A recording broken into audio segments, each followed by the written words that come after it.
Yazid. He knew who Imam Hussein was.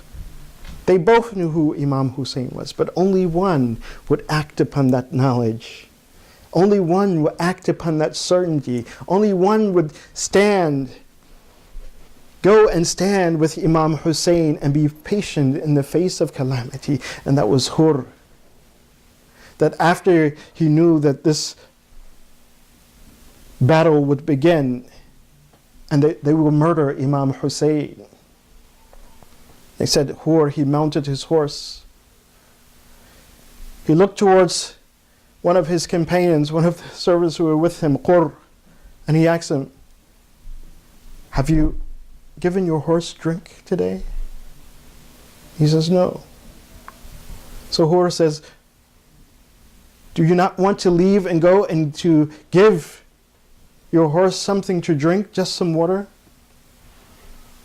Qur, he understood that Hur wanted to flee. And he didn't want Hur to see him fleeing, so Hur, he says, "Yes, I'll go." And as Hur began to go towards the camp of Imam Hussein, slowly there was one individual in the camp of Umar ibn Sa'd by the name of Muhajir. He looked towards Hur, he says, "Are you going to attack now? Are you going to attack the camp of Hussein now?" And Hur, he remained silent. As he remained silent, Muhajir, he became suspicious of what Hur was doing. Had a feeling that Hur wanted to leave and depart from the army of Umar ibn Sa'd. And he told Hur, he says, "You are selected to be with us because you're among the most bravest of fighters of Kufa. And what is this I see from you, that you are cowering?" But Hur, he was no coward. Hur, he was someone, as he said to Muhajir, he says, "Ana ukhayr bayna al-jannati wan-nar." He says, "I see myself having to choose at this moment between paradise and hell. That paradise is on the side of Imam Hussein and hell is here on the side of Umar ibn Sa'd."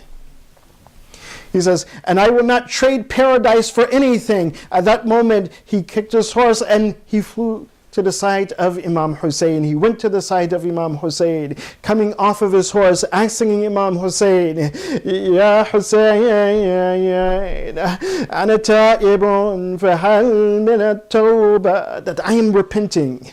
I am sorry that I brought you to this place and I have brought this calamity upon you. So will I be forgiven? And Imam Hussein, he says, "Yes, you will be forgiven."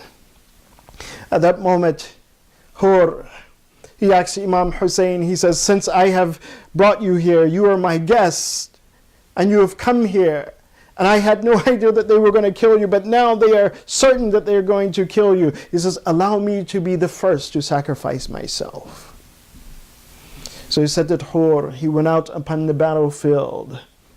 He went out saying that "Ana al-Hur," that I am the one who brought my guests here, and I will strike you down, I will strike your necks with my sword. And as Hur, as he fought, it was true what Muhajir said, that among the bravest soldiers of Kufa, one of the bravest and most diligent fighters of Kufa was Hur. It said that almost 70 men came forth, one by one, to fight with Hur, but Hur had begun to strike them down until Umar ibn Sa'd, he gave the order that you cannot fight Hur by himself, you must surround him. Hur was surrounded and he was attacked from all sides until Hur, he fell from his horse, he fell from his steed.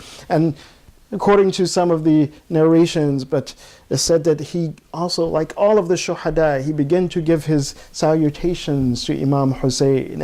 "Assalamu alayka ya mawla, assalamu alayka ya Aba Abdillah."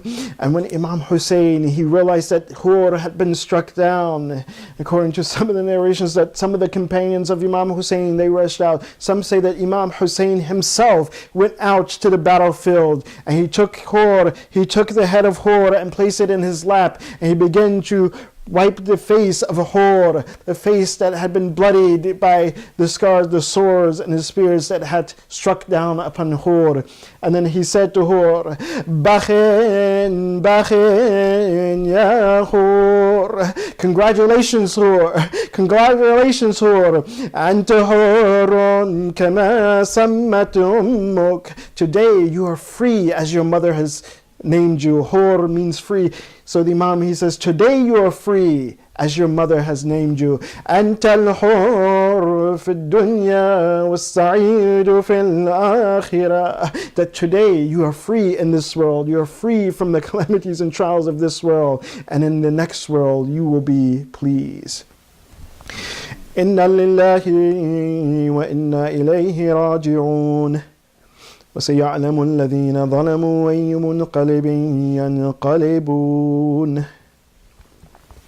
O Allah, by the right of this Majlis al-Husayniyah, forgive our sins, cover our shortcomings, cure those who are sick and ill among us and among our families and friends and relatives. Have mercy upon our deceased ones. Grant us our needs, hasten the reappearance of Imam Zaman, make us among his helpers, his companions, and those who will sacrifice our lives for him. Allahumma bihaqqi hadhihi al-majlis al-Husayniyya ighfir dhunubana wastur uyubana warham amwatana washfi maradana waqdi hawaijana وعجل فرج مولانا صاحب العصر والزمان وجعلنا من أعوانه وأنصاره والمستشهدين بين يديه وتحت لوائه. And for the welfare of the entire ummah, the oppressed people in this world, and for the hastened reappearance of Imam al-Zaman, whereby he will establish justice as there is oppression prevalent throughout the world. He will establish justice in the world. Let's recite Amma Yajib.